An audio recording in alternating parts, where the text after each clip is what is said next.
As Congressman, it's great to see you. Good to be with you, Jen. Good to be with you, Mercedes. Another day in the Biden administration. Jill appears to be mucho sorry. Her press secretary was apologizing on her behalf, saying that the First Lady apologizes, that her words conveyed anything but pure admiration and love for the Latino community. You know, there was once a time, Congressman, when Jill seemed more coherent than her husband, and I think that time is long gone. I mean, is this the kind of apology we should expect from a First Lady? And what do you think we should be expecting from Jill Biden to help her learn from an experience like this? Well, the unteachable will never learn, Jen. I mean, what you have here is an elitist who cannot possibly relate to anybody she doesn't view to be on her same social status. And that's really what you saw here today. So she's going to basically lump every Latino into one group and basically stereotype them. And that's exactly what liberals didn't used to do. But that's what happens under authoritarian leftists like Jill Biden. And when you watch it, everything from Joe Biden to Kamala Harris to Jill Biden, to the White House press corps, press secretary, what you see is something where I wonder sometimes if you've got people who used to work at The Onion who are now writing the speeches for these folks. They have absolutely no ability to understand what Americans are about because they've been protected and isolated from us, the unwashed masses that they think are deplorable for so very long.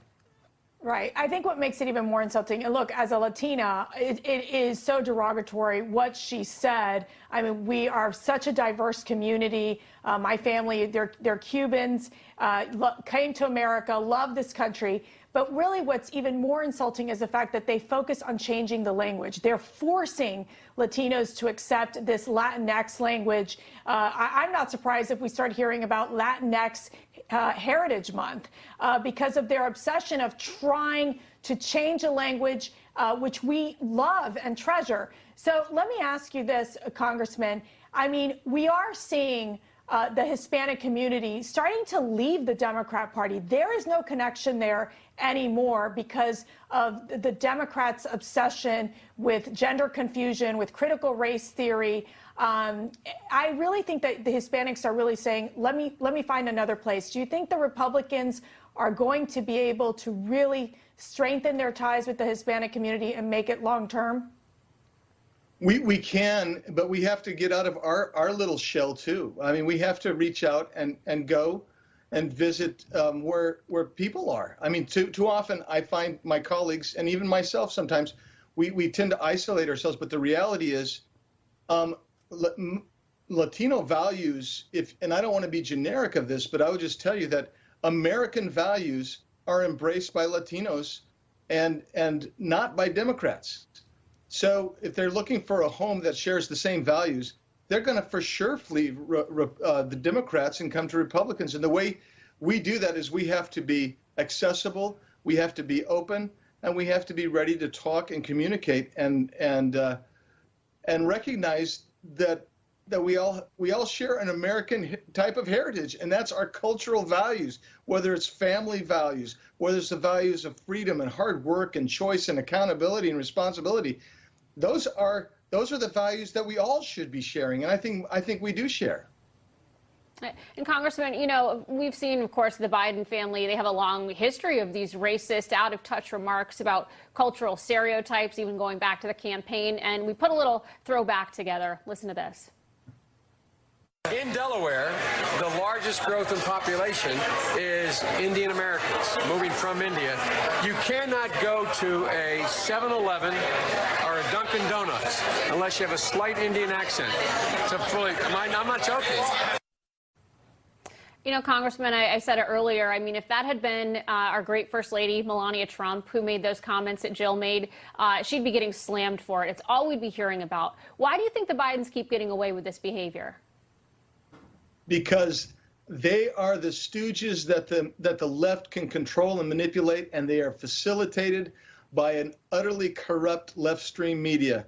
And the left-stream media has they've just thrown away any kind of journalist integrity. They want the leftist authoritarian government that the Biden administration is giving them, and they will provide them any cover whatsoever. That's step one. The second thing is they hate this country, they hate Donald Trump, and they hate the people that supported Donald Trump so much that they will take anything and hide it and obfuscate it, and they're not going to reveal the truth.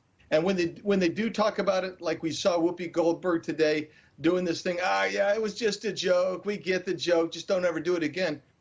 That's what they do. They're going to laugh and shrug it off. But as you said, if any conservative, if Donald Trump, Melania Trump, or any supporter of theirs had said anything like that, this would have been a national or international type of scandal. And they would be bringing Donald Trump back for an impeachment. That's how rabid they are. Well, let me ask you, because I do think I'm seeing a shift in the liberal media that they even want Joe Biden out. The New York Times articles are blasting Biden. But now even you're seeing some progressive groups are encouraging Biden to not run again. So you see the radical left-wing group Roots Action. They have a six-figure campaign ad urging Biden not to run. I mean, what are you hearing here in Washington and across your state in terms of what Democrats are plotting to do in 2024? Well, what I hear mostly is that they want to convince Joe Biden to ride off into the sunset. They don't like Kamala Harris at all. Speaking of speaking faux pas, that's Kamala Harris. But what they're talking about is somebody else who's absolutely, utterly left-wing crazy, and that's Gavin Newsom. And we are hearing that an awful lot. But I'm not hearing that from what I would call more centrist Democrats. They're looking for somebody who will actually bring them back to some form of rationality. Wow. Well, they've got their work cut out for them, that's for sure. Congressman Andy Biggs, it's always a pleasure to see you and to have you on the show. Thanks for your time tonight. Thanks, Jen. Thanks, Mercedes.